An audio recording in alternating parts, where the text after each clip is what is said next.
Mark சுவிசேஷம் 1வது அதிகாரத்திற்கு நம்முடைய வேதத்தை நாம் திருப்பி வைத்துக் கொள்வோம். மார்க்கு சுவிசேஷம் 1வது அதிகாரம். வேதத்தில் புதிய ஏற்பாட்டிலே மத்தேயுவுக்கு பிறகு மார்க் என்கின்ற ஒரு சுவிசேஷம் வைக்கப்பட்டிருக்கிறது. இந்த மார்க்கு சுவிசேஷத்தை படிக்க ஆரம்பிக்கும் போது மார்க்கு சுவிசேஷத்தில் நிறைய ஆக்ஷன் சீக்வன்ஸ், அப்படின்னா செயல்படுகின்ற சில விஷயங்களை நம்ம கவனிக்கிறோம். செயல்படுகிற விஷயத்தை நாம் கவனிக்கிறோம்.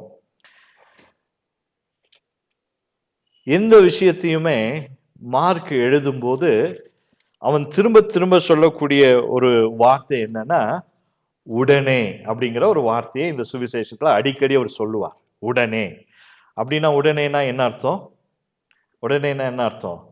எந்த காரியத்திற்காகவும் காத்திருக்கல, உடனே காரியத்தை என்ன செய்தார் அப்படின்றது தான் மார்க்கினுடைய பார்வை. அதாவது மார்க் என்ன சொல்ல வருகிறார்னா, இயேசு கிறிஸ்துவை பற்றி சொல்லுகிறார், இயேசு கிறிஸ்துவை வெளிப்படுத்துகிறார் ஜனங்களுக்கு. அவர் யார் என்பதை வெளிப்படுத்தி இயேசு கிறிஸ்து ஏதோ ஒரு இடத்துல தங்கி இருக்கிறவர் அல்ல, அவர் உடனே என்ன செய்கிறார்?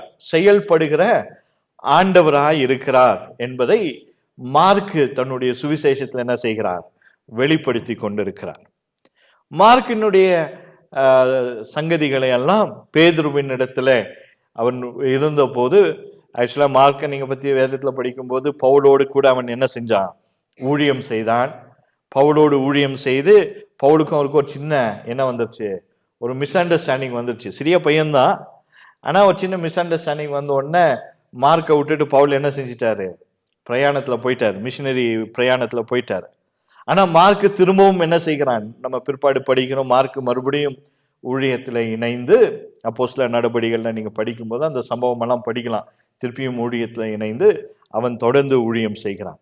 ஆனா இந்த சங்கதினாக்கா இயேசு கிறிஸ்துவை பற்றியதான அறிவை அவன் பேதுருவின் இடத்திலிருந்து பெற்றுக்கொண்டு, ஒரு சாதாரண மனுஷன் தான் பெற்றுக்கொண்ட அந்த சாதாரண மனுஷன் என்ன செய்கிறான்?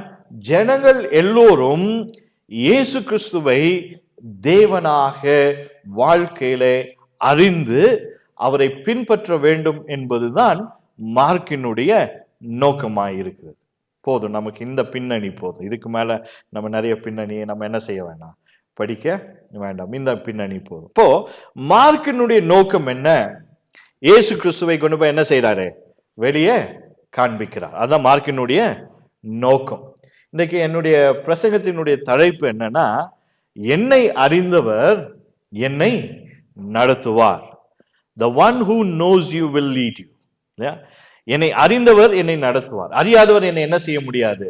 நடத்த முடியாது, இல்லையா? இன்றைக்கு ஒரு இடத்துக்கு நான் வழி கேட்டு போகணும்னு சொன்னா, யார்கிட்டயாச்சும் ஒரு இடத்துல ஒரு கிராமத்துல போய் நான் கேட்டேனாக்கா எனக்கு சரியான வழி அவங்க என்ன செய்வாங்க? சொல்லுவாங்க. அந்த அறிவு கொஞ்ச நேரத்துல வருகிறது. நான் அவர்கிட்ட கேட்கிறேன், ஐயா இந்த இடத்துக்கு எப்படி போகணும்னா, அவர் என்னை பார்த்து என்ன புரிந்து கொள்ளுகிறார்? ஓ, ஊருக்கு இவரு புதுசா இருக்கிறாரு, இதெல்லாம் சொல்லாம நடக்கக்கூடிய விஷயங்கள். புதுசா இருக்கிறாரு, தெரியாத வந்துட்டாரு, அதனால அவருக்கு என்ன செய்யணும்? சரியான வழியை காண்பிக்கணும்னு சொல்லி அந்த கொஞ்ச நேரத்துல ஒரு சின்ன அறிவு அந்த மனுஷனுக்குள்ளாக போய் என்னை சரியான வழியிலே நடத்துவதற்கு ஏதுவாய் இருக்கிறது. சொல்லுவாரு, ஐயோ நேரா போங்க, அங்க போனீங்கன்னா அங்க ஒரு 4 ரோடு பிரியும், அதுல முதல் ரோட்ல போயிடாதீங்க, 2வது ரோடு எடுத்துக்குங்க, எடுத்து கொஞ்ச தூரம் போனீங்கன்னா அங்க ஒரு வலது பக்கத்துல ஒரு வீடு வரும், அந்த வீட்டை தாண்டி போய் திருப்பியும் என்ன செய்யுங்க? இடது பக்கம் திரும்புங்க. இப்படிதான் அவங்க என்ன செய்வாங்க? வழி சொல்லுவாங்க. இந்த கூகுள் மேப்னு ஒன்று இருக்கு, இல்லையா? கூகுள் மேப்னு ஒன்று இருக்கு. இன்னைக்கு நிறைய பேர் நான் மனுஷனை எல்லாம் நம்புறது இல்லை, நான் என் கையில் இருக்கிற என்ன கூகுள் மேப்பை நம்புறேன் அப்படின்னு சொல்லிட்டு நிறைய பேர் என்ன பண்ணிடுறாங்க? கூகுள் மேப்பை நம்பி போயிடுறாங்க, இல்லையா? நானும் பாஸ் அஜித்தும் மதுரையிலேருந்து ஒரு நாள் வந்துட்டு இருக்கும்போது மெயின் ரோட்டில் ஹைவேல தான் வந்துட்டு இருந்தோம். ஐயா என்னன்னாரு, மேப்பு போட்டுக்குங்கோன்னாரு. நான் சொன்னேன், இல்லை ஹைவே தான், நேராக நமக்கு இதில் ஜாயின் பண்ணிடலாம், கிருஷ்ணகிரி ஜாயின் பண்ணி அப்படியே போயிடலாம் அப்படின்னும் போது அவர் இல்லை போட்டுக்கோங்க அப்படின்னாரு. போட்டாக்க இது எங்கேயோ கிராமத்துக்குள்ளார எங்களை கூப்பிட்டு போயிடுச்சு. அதாவது நேரான வழியில, பெரிய அகலமான வழியிலிருந்து ஒரு இடத்துல வந்தோடனே நீங்க லெஃப்ட் எடுக்கணும்னு காமிக்குது. சரியா? லெஃப்ட் எடுத்து போனாக்க எங்கேயோ ஒரு கிராமத்துக்குள்ளெல்லாம் போய், அப்புறம் நான் சொன்னேன், வேணாங்க இந்த விளையாட்டு வேணாம், நம்ம என்ன செய்வோம், மெயின் ரோட்லயே போயிடலாம்னு சொல்லி மெயின் ரோட்டுக்கு வந்தோன்னா ஆப்போசிட்ல போயிட்டோம். எங்க வந்த வழியிலேயே திரும்பி போயிட்டோம் கொஞ்சம் தூரம். அப்பதான் எனக்கு ஞாபகம் வருதுடா, இதெல்லாம் வழியில பார்த்தோமே, திருப்பி அதே வழியில போயிட்டு இருக்கிறோம். இதை நம்பினா நம்ம திருப்பி எங்க தான் போயிடுவோம், மதுரைக்கு தான் போய் சேர்ந்துருவோம் அப்படின்ற ஒரு எண்ணம். இப்போ கூகுள் என்னை அறியல, எனக்கு தெரியல கூகுள் யாருன்னு, எனக்கு அதுக்கு தெரியாது. அதனுடைய வேலையெல்லாம் நீ வழியை போட்டியா நான் சொல்லுவேன், நீ போறது போகாததுவும் இஷ்டம்.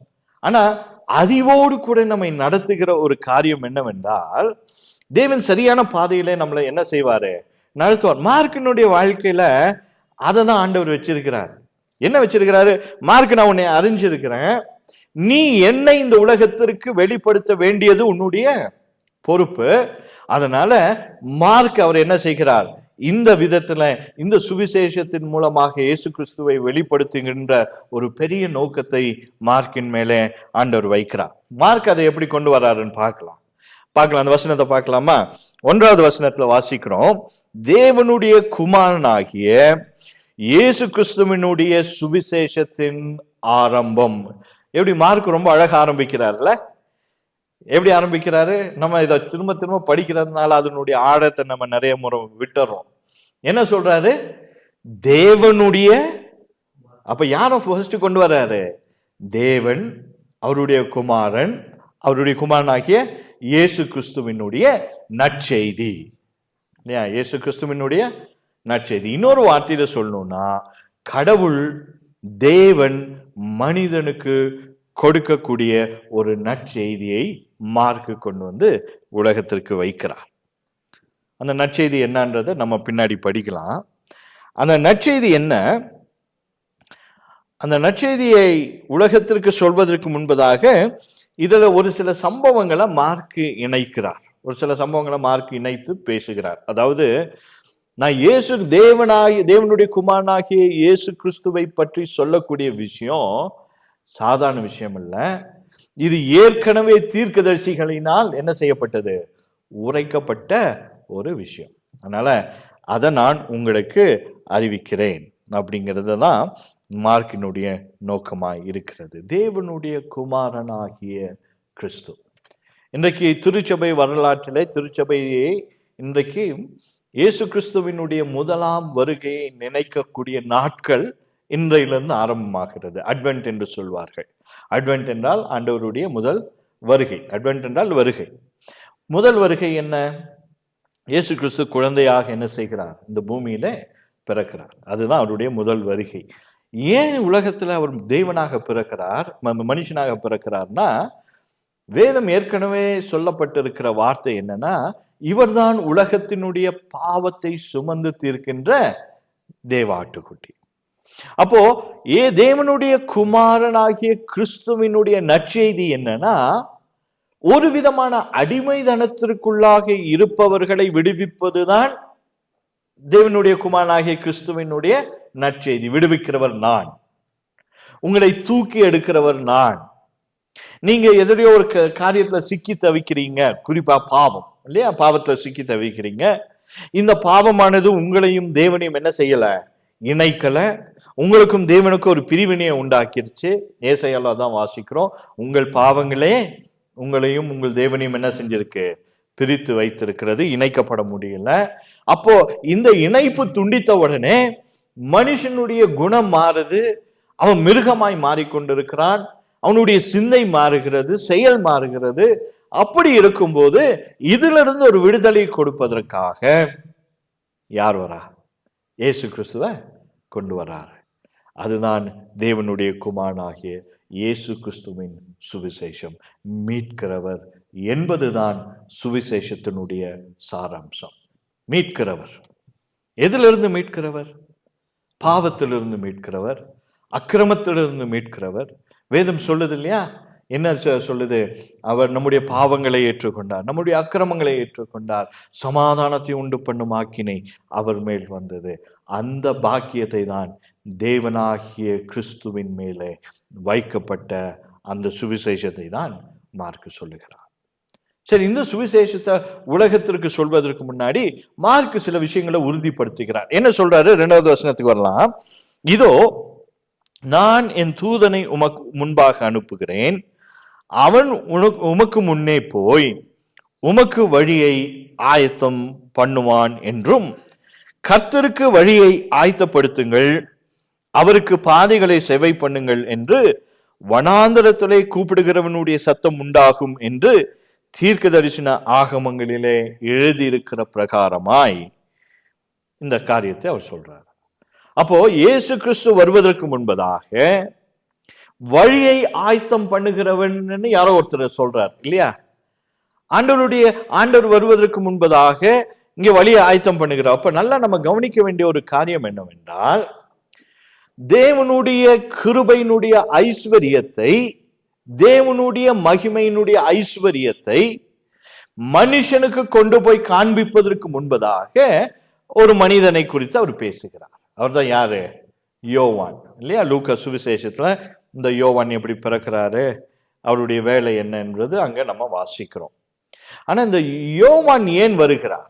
இப்போ நீங்க வேதத்தை நல்லா படிக்கும்போது, ஆண்டவர் கடைசியாக மனுஷனோடு பேசினதற்கும் அவர் மனுஷனாக பிறப்பதற்கும் ஏறக்குறைய ஒரு 400 ஆண்டுகள் ஒரு அமைதல். ஆண்டவர் மனுஷனோடு என்ன செய்யல? பேசவே இல்லை. எப்போ?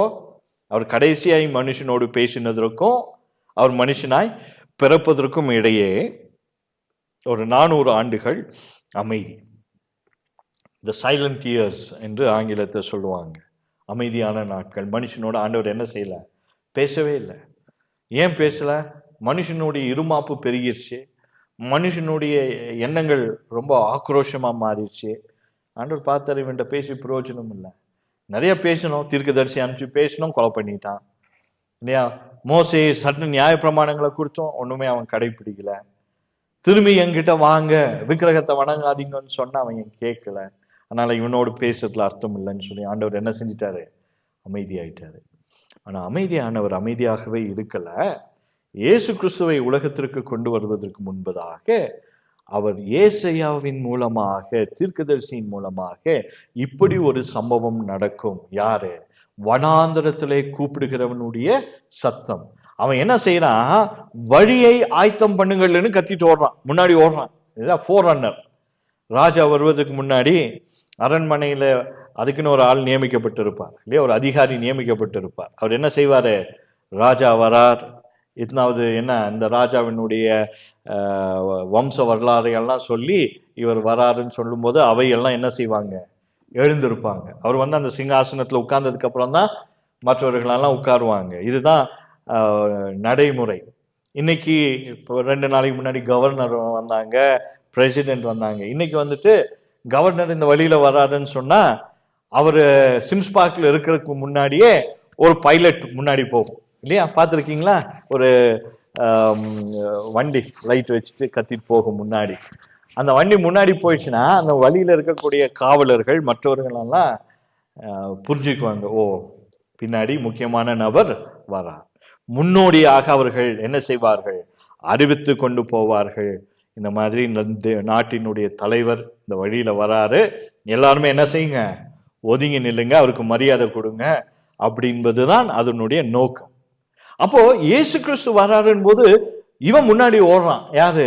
யோவான். வழியை ஆயத்தம் பண்றான். என்னன்னு அவன் சொல்றான், எனக்கு பின்னால ஒருத்தர் வருவாரு, அவருடைய பாதரட்சிகளை அவிழ்ப்பதற்கு நான் பாத்திரன் அல்ல. அப்போ யோவான் சொல்லக்கூடிய விஷயம், மார்க்கு வெளிப்படுத்துகிற அந்த சத்தியம் என்னன்னா, தேவனுடைய குமாரனாகிய இயேசு கிறிஸ்து பிறப்பதற்கு யோவான் முன்பாக போய் சொல்லுகிறார். அவர் யோவான் என்ன சொல்றார்னா, இவர் சாதாரணமானவர் அல்ல, இவர் தேவனுடைய குமாரன், அவருடைய பாதரட்சைகளை அவிழ்ப்பதற்கு கூட நான் யாரு? பாத்திரன் கிடையாது. I am not worthy to untie the lace of Jesus. அவருடைய ஷூ, அவருடைய பாதரட்சையை அவிழ்ப்பதற்கு கூட நான் பாத்திரன் அல்ல. அப்போ ஜனங்களுக்கு அவர் சொல்லுகிற சத்தியம் என்னன்னா, என்ன நம்பாதீங்க, எனக்கு பின்னாடி ஒருவர் வருகிறார் அப்படிங்கிறது சொல்றாரு. சொல்லிட்டு இவர் என்ன சொல்றாருன்னா, 4வது வசனத்துல, யோவான் வனாந்திரத்துல ஞான ஸ்நானம் கொடுத்து பாவ மன்னிப்புக்கென்று மனம் திரும்புதலுக்கு ஏற்ற ஞான ஸ்நானத்தை குறித்து பிரசங்கம் பண்ணி கொண்டிருந்தான். நல்லா பார்த்துக்கோங்க. யோவானுடைய செய்தி என்ன? யோவானுடைய செய்தி என்ன? ஒண்ணு, எனக்கு பின்னால வரவரு பெரியவர், அவரை நான் ஒன்றும் அவர்கிட்ட போய் நான் என்ன செய்ய முடியாது, அதிகாரம் பண்ண முடியாது. அவர் பாதத்தை தொடுறது கூட எனக்கு அதிகாரம் இல்லை. That is number 1. ரெண்டாவது, அவன் என்ன செய்யறான்னாக்கா, அவனுக்கு ஒரு மெசேஜ் இருந்துச்சு. அந்த மெசேஜ் என்னன்னா, பாவ மன்னிப்புக்கு என்று மனம் திரும்புதலுக்கு ஏற்ற ஞானஸ்நானம். புரியுதா? அப்ப அவருடைய ஞானஸ்நானம் என்ன? அவருடைய ஞானஸ்நானம் என்ன? மனம் திரும்புதலுக்கு ஏற்ற ஞானஸ்நானம். அப்படின்னா நான் மனம் திரும்பணும்னாக்க நம்ம என்ன செய்யணும்? ஞானஸ்நானம் எடுக்கணும். இதுதான் யோவானுடைய ஞானஸ்நானம்.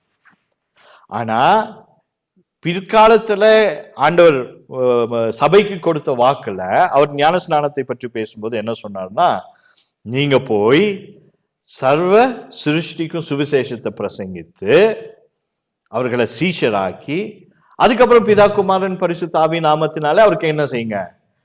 அப்ப சீஷர் ஆக்குவது அதுக்கு முன்னாடி வந்துருச்சு, மனம் திரும்புதல் அதுக்கு முன்னாடி வந்துருச்சு. ஆனா யோவானுடைய ஞானஸ்நானம் என்னன்னா, பாவ மன்னிப்புக்கு என்று மனம் திரும்புதலுக்கு ஏற்ற ஞான ஸ்நானத்தை குறித்து அவன் என்ன செய்தான்? பிரசங்கித்து கொண்டிருக்கிறான். இப்ப அதான் அவனுடைய மெசேஜ்.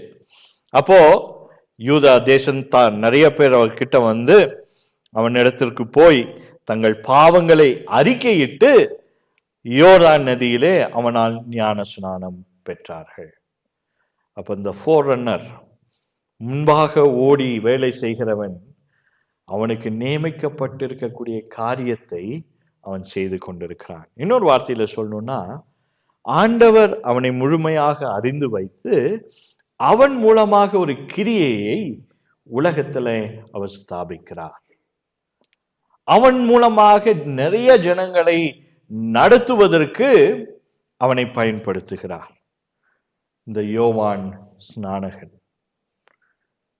இந்த யோவான் ஸ்நானகன் யார்? அவனை பத்தி ஒரு சின்ன விளக்கத்தை கொடுக்கிறார். இப்போ ஃபர்ஸ்ட் அவரு தேவனுடைய குமாரனாகிய இயேசு கிறிஸ்துவனுடைய சுவிசேஷம், நல்ல செய்தி, மீட்கிறவர். அவர் வந்துட்டு என்னது, நான் தண்ணீர்னால ஞான ஸ்நானம் கொடுக்கிறேன், அவர் ஜலத்தின் ஆவினால ஞான ஸ்நானம் கொடுப்பார், அவர் என்னை விட பெரியவர், அவருடைய பாதரட்சைகளை அழுப்பதற்கு நான் பாத்திரம் அல்ல அப்படின்னு சொல்லி ஆண்டவர் அவன் உயர்த்தி அங்க செட் பண்ணிட்டான். இவன் யார்? இப்ப எப்பேற்பட்ட மனுஷன் பார்க்கும்போது 6வது வசனத்துல, யோவான் ஒட்டகமயிர் உடையை தரித்து தன் அறையிலே வார்க்கச்சையை கட்டி கொண்டவனாயும் வெட்டுக்கிளியையும் காட்டுத்தேனையும் புசிக்கிறவனுமாய் இருந்தான். என்ன சாப்பிட்றான்? அவன் எப்படி இருக்கிறான்? அவனுடைய ட்ரெஸ் என்ன? அவனுடைய ட்ரெஸ் என்ன? இன்னைக்கு நம்முடைய ட்ரெஸ் எல்லாம் நம்ம யோசிக்கிறோம்ல, என்ன ட்ரெஸ்ஸை போடுறது, என்ன ட்ரெஸ்ஸு வாங்குறது, குளிர் காலம் ஆயிடுச்சு, வெய்ய காலம் ஆயிடுச்சு, டிஷர்ட் போடலாமா, இல்லை ஷர்ட்டை போடலாமா, பேண்ட்டை போடலாமா, வேஷ்டி கட்டலாமா, இப்படி பல விஷயங்களை நம்ம யோசிக்கிறோம். யோவானுக்கு அந்த பிரச்சனையே இல்லை. அவன் என்ன வச்சிருந்தான்? ஒரே செட்டு ட்ரெஸ்ஸு தான். அது எதனால் செய்யப்பட்டது? ஒட்டகத்தினுடைய தோலினால் செய்யப்பட்டது. யோசிச்சு பாருங்க. நம்ம சாதாரண ஷர்ட்டு போட்டு வெயிலில் நடந்து போனாலே நம்ம மேலே அடிக்கக்கூடிய அந்த ஸ்வெட், அந்த வாசமே நிறைய பேர்த்த ஓட வச்சிருது. அதுக்கு தான் இன்றைக்கி என்னென்னமோ பர்ஃப்யூம் அது இதெல்லாம் வருது. வீட்டில் பர்சனல் ஹைஜீனை பற்றி பேசுகிறோம், குளிங்கோன்னு பேசுகிறோம், சுத்தமாக இருக்கணும்னு பேசுகிறோம். யோவானை பற்றி யோசிச்சு பாருங்க. அன்றைக்கி டியோட்ரண்ட் கிடையாது இல்லையா, அன்றைக்கி ஸ்ப்ரே கிடையாது, சோப்பு கிடையாது. தண்ணீரில் போய் நல்லா என்ன செய்வாங்க? தேய்த்து தான் தங்களை அவர்கள் சுத்தமாக்கி கொள்வார்கள். மாட்டு மேலே என்ன போட்டுக்கிட்டான்? ஒட்டகத்தினால் ஆன தோல். எப்படி இருக்கும்? சூடு, உஷ்ணம் இல்லையா, அதிகமாக வேர்க்கும், கிட்ட போக முடியாது. ஒட்டகத்தினுடைய தோலினுடைய வாசம் வேற, மனுஷனுடைய வாசம் வேற, இதெல்லாம் கலந்து ஒரு வித்தியாசமான ஒரு காரியம். இதெல்லாம் நிறைய பேர் அவன்கிட்ட ஞான ஸ்நானம் வேற எடுக்க போயிருக்கிறாங்க. அப்போ அவனுடைய பிக்சரை எப்படி கொடுக்கிறான்னா, அங்கீகரிக்க முடியாம ஏற்றுக்கொள்ள முடியாத ஒரு நபராக. சரி, அவன் உடையுதான் அப்படி இருந்துச்சு. அவன் மனுஷன் என்ன சாப்பிட்டான் அப்படின்னா, நம்மள மாதிரி பீட்சா சாப்பிடல, பர்கர் சாப்பிடல. அவன் என்ன சாப்பிட்டான்? வெட்டுக்கிளி இல்லையா? வெட்டுக்கிளின்னா என்ன? நான் பார்த்துருக்கோம்ல வெட்டுக்கிளி. வெட்டுக்கிளி இந்த கொஞ்ச நாளைக்கு முன்னாடி மேன் விசஸ் வைல்டுன்னு ஒரு ப்ரோக்ராம் டிவியில் வந்துச்சு இல்லையா, பார்த்துருக்கீங்களா? அந்த மனுஷன் காட்டுக்குள்ளே போவான், சர்வைவல் டெக்னிக்னு சொல்லுவான், மரத்தை தூக்குவான், அங்கேருந்து ஒரு புழு இருக்கும், எடுத்து அப்படியே வாயில போட்டு சாப்பிடுவான். பார்த்துருக்கீங்களா? கரப்பாம்பூச்சியை பிடிச்சி கடிச்சு சாப்பிடுவான், அது கறக்கு கறக்குன்னு என்ன க்ரன்ச்சியாக இருக்கும். இப்படியெல்லாம் அவன் சாப்பிட்றத நம்ம பார்த்துருக்கோம். இவரை வந்துட்டு வெட்டுக்கிளி அப்படியே சாப்பிட்ருக்க மாட்டான், கண்டிப்பாக அதை என்ன செஞ்சுருப்பான், நெருப்பில் சுட்டு தான் சாப்பிட்ருப்பான். இதுதான் நான் புரிந்து கொள்கிறேன். ஏன்னா பச்சை வெட்டுக்கிளியை சாப்பிட்டாக்கா அது என்ன சொல்கிறது, யூத வம்சத்தில் யாரும் அதை என்ன செய்ய மாட்டாங்க, பச்சையாக சாப்பிடக்கூடாதுன்னு ஏற்கனவே நியாய பிரமாணமெல்லாம் சொல்லுது. அதனால அவன் அப்படி செஞ்சுருக்க மாட்டான். என்ன செஞ்சுருப்பான், நெருப்பில் சுட்டு தான் சாப்பிட்ருப்பான். அது கூட என்னது அவருக்கு, காட்டுத்தேன் இல்லையா, நல்லா ஹெல்த்தியான உணவு தான். தேன் இன்னைக்கு எடுத்துக்கோங்கன்னு சொல்கிறாங்க. இன்றைக்கி தேனை தேடி போனோம், ஒரிஜினல் கிடைக்க மாட்டேங்குது இல்லையா. மேட்பாளையம் ரோடு நீங்கள் கல்லாரை தாண்டி போனீங்கன்னா லெஃப்ட் சைடில் தேன் விற்றுட்ருப்பாங்க இல்லையா. நானும் எத்தனையோ முறை பார்த்தேன். அந்த தேன் அதே கல்லரில் தான் இருக்குது. அவன் அந்த சட்டியில் என்ன வச்சுருக்கிறானோ அது அப்படியே தான் இருக்குது, அதை மாற்றுறதே இல்லை. அது எதுக்கு அவன் கொண்டு வந்து வச்சுருக்கிறான்னா, நான் உண்மையாலுமே மலையிலேருந்து தேனை எடுத்திருக்கிறேன்னு ஜனங்களுக்கு என்ன செய்யணும், ப்ரூஃப் பண்ணு. அது தேனை கொடுத்தாலே போதும், அது ஒரிஜினலாக இருந்துச்சுனாக்கா தேன் கண்டுபிடிக்க தெரிஞ்சவங்களுக்கு அது வாங்கிக்குவாங்க. அப்போது நல்ல ஆகாரத்தை தான் அவன் என்ன செஞ்சான், சாப்பிட்டான். ஆனால் அவனுடைய தோற்றம் ரொம்ப என்னது, விரும்பத்தக்க தோற்றமாக இல்லை. ஆனால் அவனுடைய செய்தி விரும்பத்தக்க செய்தியாய் ஜனங்களுக்கு இருந்தது. நிறைய பேர் என்ன செஞ்சாங்க, அவங்கிட்ட போய் ஞான ஸ்நானத்தை எடுத்துக்கொண்டார்கள். எடுத்ததுக்கு அப்புறம் தான் 7வது வசனத்தில் அவன் சொல்றான், அவர் என்னிலும் வல்லவர் ஒருவர் எனக்கு பின் வருகிறார், அவருடைய பாதரட்சையின் வாரை குனிந்து அவிழ்ப்பதற்கு நான் பாத்திரன் அல்ல. நான் ஜலத்தினால் உங்களுக்கு ஞான ஸ்நானம் கொடுத்தேன், அவரோ பரிசுத்த ஆவியினால் உங்களுக்கு ஞான ஸ்நானம் கொடுப்பார் என்று பிரசங்கித்தான். இப்போ அவனுடைய செய்தி, அவன் யாரு, என்ன செய்தான் எல்லாம் காமிச்சிட்டான். இப்போ அவன் யார் என்பதையும் காமிச்சிட்டாரு. இப்போ அவனுடைய செய்தி என்னன்னா, அவன் சொல்லக்கூடிய முதல் செய்தி என்னிலும் வல்லவர். அவன் சொல்லக்கூடிய செய்தி என்ன, ஜனங்களுக்கு சொல்ற செய்தி என்ன, என்னிலும் வல்லவர். ரெண்டாவது அவன் என்ன சொல்றாரு, அவர் என்னிலும் பெரியவர். பாதரட்சைகளை அவிழ்ப்பதற்கு நான் பாத்திரன் அல்லனாக்கா, அவன் ஆண்டவரை வெளிப்படுத்துகிற விதம் பாருங்க, என்னிலும் வல்லவர், என்னிலும் பெரியவர். அப்புறம் மூணாவது அவனுடைய செய்தி என்னன்னா, நான் ஜலத்தினால் உங்களுக்கு ஞான ஸ்நானம் கொடுத்தேன், அவரோ பரிசுத்த ஆவியினால் உங்களுக்கு ஞான ஸ்நானம். ஞான ஸ்நானம்னாக்கா மூழ்குவது, அமிழ்ப்பது, இதுதான் அர்த்தம். அப்போ அவர் என்ன சொல்றாருன்னா, நான் ஜலத்தினால உங்களை அமிழ்த்து எடுத்தேன், ஆனா அவர் என்ன செய்ய போகிறார், பரிசுத்த ஆவியானவருக்குள்ளார உங்களை என்ன செய்ய போறாரு, மூடி வைக்க போறார். இன்னொரு வார்த்தையில சொல்லணும்னா, நீங்க ஆவியானவரால் நிரப்பப்பட்டிருப்பீர்கள், அதுதான் அவர் செய்ய போகிறார். அந்த செய்தியை தான் இந்த சாதாரணமான மனுஷரால் புறக்கணிக்கப்பட்டவன், வனாந்திரத்திலே கூப்பிடுகிற மனுஷன், வாழ்ந்தது வனாந்திரம், சாப்பிட்டது சாதாரணமான உணவு, ஆனால் செய்தி பார்க்கும்போது தேவன் இப்படிதான், இவர்தான் என்பதை அவன் வெளிப்படுத்தினான். கிறிஸ்துவுக்குள் அன்பானவர்களே, நம்ம வாழ்க்கையில நாம் புரிந்து கொள்ள வேண்டிய அடிப்படை அதுதான். தேவன் யார் என்னுடைய வாழ்க்கையில? அவர் என்னை அறிந்தார் என்றால் நான் சரியாக நடத்தப்படுவேன் இல்லையா? அப்ப அவர் யார்? நான் சரியாக நடத்துவதற்கு, என்னை அந்த சரியான டைரக்ஷன்ல சரியான இடத்திற்கு கொண்டு போவதற்கு அவர் யார்? வேதத்துல தேவன் நமக்காக வைத்த வார்த்தை, அவர் என்னிலும் வல்லவர். என்னிலும் வல்லவர். அவர் என்னிலும் வல்லவர்னு சொல்லும்போது, அவர் எல்லாவற்றையும் அவரால் செய்ய முடியும். வல்லமை என்பது அதுதானே, எல்லாவற்றையும்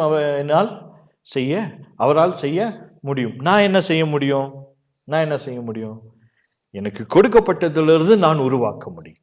அதுதானே, எனக்கு ஆண்டவர் எனக்கு ஒரு தாளந்து கொடுத்தாருன்னா, அந்த தாளந்தை வைத்து நான் என்ன செய்ய முடியும், ஏதோ ஒரு காரியத்தை உருவாக்க முடியும். உதாரணத்துக்கு காரை கண்டுபிடிச்சவர் அவருக்கு ஒரு ஞானத்தை ஆண்டவர் கொடுத்தாரு.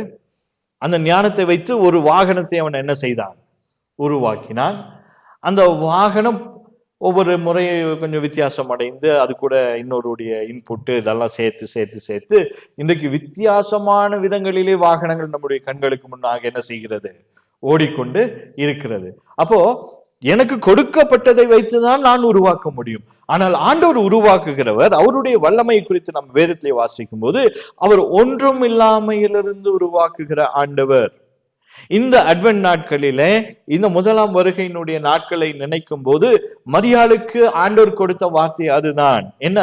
ஐயோ, நான் புருஷனை அறியேனே, இது எப்படி எனக்கு நடக்கும் என்று கேட்கும் போது அவன் தூதன் சொல்லுகிறான், தேவனால் எல்லாம் கொடும், தேவனால் எல்லாம் கொடும். பிரியமானவர்களே, இன்றைக்கு ஆண்டவரால் எல்லாம் கொடும். அதுதான் அவருடைய வல்லமை.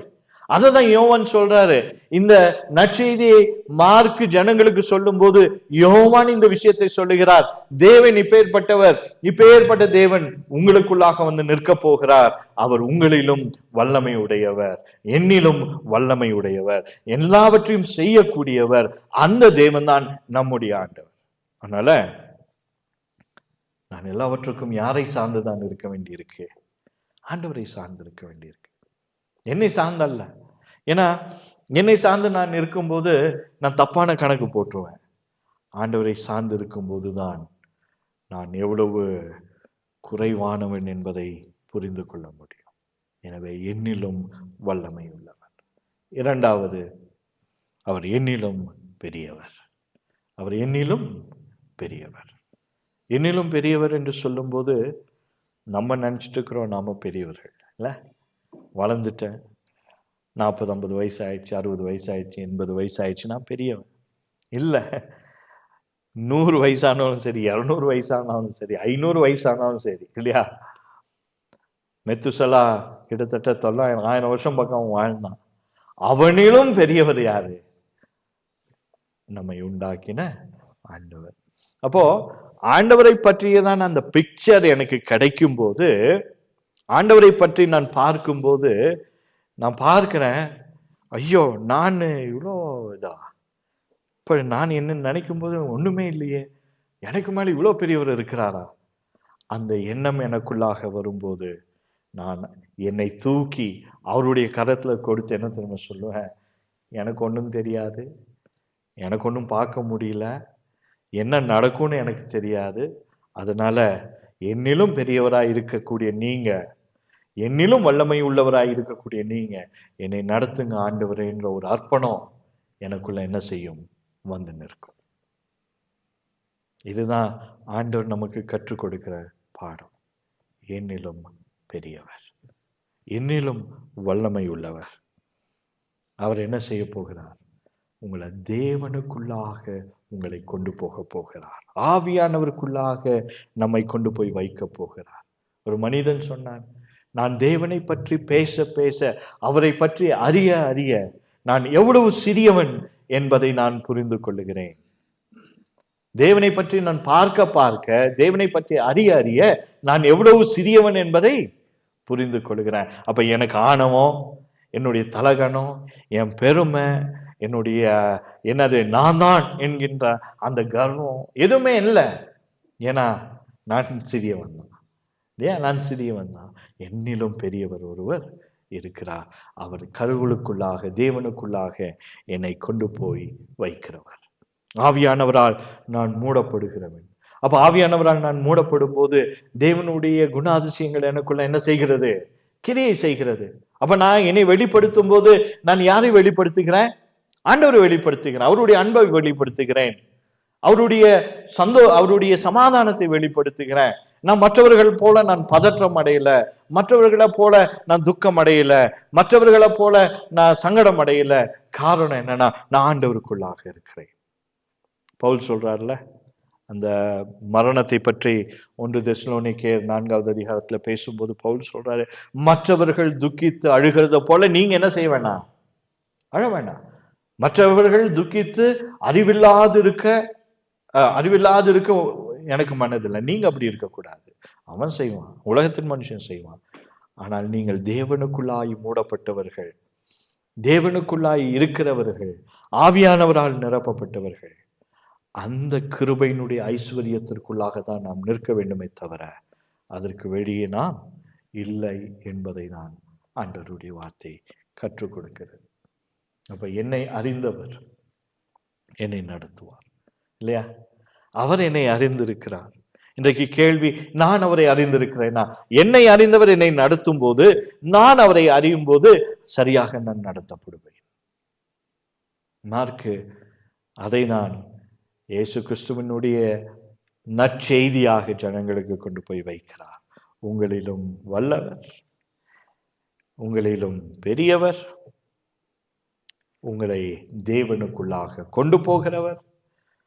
இவ்வளவு நாள் நீங்க உங்க இஷ்டத்துக்கு இருந்தீங்க, ஆனால் தேவன் அவருடைய கிருபைகளுக்குள்ளாக உங்களை கொண்டு வந்து வைக்கிறவர். இன்றைக்கு அந்த பாக்கியத்தை தேவன் நமக்கு கொடுத்திருக்கிறார். நான் ஏதோ ஆண்டவர்கிட்ட வந்தேன் போனேன் இல்லை. உண்மையாக அவரை தேடும்போது, உண்மையாகவே அவரோடு நாம் இடைப்படும் போது இந்த ஆசீர்வாதத்தை தேவன் நமக்கு என்ன செய்கிறார்? கொடுக்கிறார். அந்த பாக்கியத்தை நம்ம பெற்றுக்கொள்வோம். அப்போ என்னுடைய எல்லா காரியங்களையும் கொண்டு போய் ஆண்டவருடைய பாதத்துல போட்டுட்டு நான் அமைதியா இருப்பேன். கர்த்தர் மேல் உன் பாரத்தை வைத்து விடு, அவர் உன்னை ஆதரிப்பார். நீதிமானை ஒருபோதும் தள்ளாட விட மாட்டார். இதுதான் ஆண்டவருடைய வார்த்தை. அப்போ எல்லாத்தையும் கொண்டு போய் அங்க போடும்போது நான் என்னுடைய இருதயங்களிலே சொல்லுகிற ஒரே ஒரு காரியம், யூஆர் அபவ் மீ லார்ட். எனக்கு மேலாக நீர் இருக்கிறீர். உம்மை நான் அங்கீகரிக்கிறேன், உம்மை நான் ஏற்றுக்கொள்கிறேன். அந்த பாக்கியத்தை ஆண்டவர் வரக்கூடிய நாட்களிலே நமக்கு கொடுத்து இன்னும் அதிகமாய் தேவனோடு இணைந்து நாம் பிரயாணிக்க, இல்லை அவருடைய நாள் வரும் அளவும், ஒருவேளை மரணம் அதற்கு முன்பாக வந்து நம்ம கூட்டிக் கொண்டு போகுமே என்றால் அந்த நாள் வரைக்குமே நாம் தேவனோடு இணைந்து வாழக்கூடிய அந்த மேன்மையை பெற்று வாழ தேவன் நமக்கு கிருபை செய்வாராக. கிறிஸ்துவினுடைய மேன்மை நமக்கு கற்றுக் கொடுக்கிறது, என்னை அறிந்தவர் என்னை நடத்துவார். யோவானை அறிந்தவர் நடத்தினார், மார்க்கை அறிந்தவர் நடத்தினார், உங்களையும் என்னையும் அறிந்தவர் நம்மை நடத்துவார். என்னுடைய ரெஸ்பான்ஸ், என்னுடைய மறு உத்தரம், ஆண்டவரே என்னை தூக்கி உடைய கரத்துல கொடுக்கிறார். எதுவாக இருந்தாலும் சரி, கஷ்டமோ நஷ்டமோ எதுவாக இருந்தாலும் சரி, you will take care of me, you will lead me. அதுதான் நம்முடைய நோக்கமாய் இருந்து ஆண்டவரை சார்ந்து வாழ தேவன் நமக்கு கிருபை செய்வாராக. ஆமென். கடைசியாக